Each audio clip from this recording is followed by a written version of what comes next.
السلام علیکم ورحمۃ اللہ وبرکاتہ۔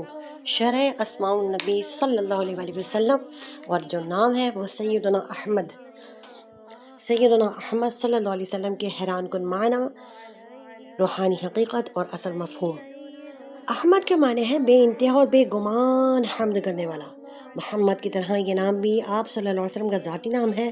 آپ صلی اللہ علیہ وسلم کی تشریف آوری سے پہلے کبھی کسی شخص کا نام احمد نہیں رکھا گیا۔ یہ نام پاک آپ کی والدہ ماجدہ سیدنا بی بی آمنہ رضی اللہ عنہما کو خواب میں تعلیم کیا گیا تھا، چنانچہ آپ نے حضور پاک صلی اللہ علیہ وسلم کا نام احمد رکھا تھا۔ قرآن کریم میں یہ نام صرف ایک جگہ آیا ہے، یعنی سورہ صاف کی 6 آیت میں حضرت عیسیٰ علیہ السلام کی یہ بشارت دیتے ہوئے، اے بنی اسرائیل، میں تمہاری جانب اللہ کا بھیجا ہوا رسول ہوں۔ میں اس کتاب کی تصدیق کرنے والا ہوں جو مجھ سے پہلے نازل ہوئی، یعنی توریت، اور تمہیں بشارت دیتا ہوں ایک رسول کی جو میرے بعد آئے گا، اس کا نام احمد ہے۔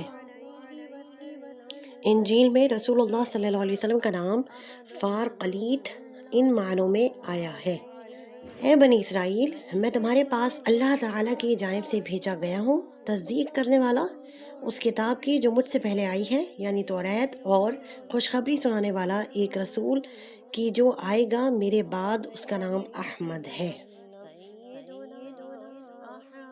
رسول مجتبی آئے، مبارک ہو، مبارک ہو۔ حبیب کبریا آئے، مبارک ہو، مبارک ہو۔ احمد کبریا آئے، مبارک ہو، مبارک ہو۔ محمد مصطفیٰ آئے، مبارک ہو، مبارک ہو۔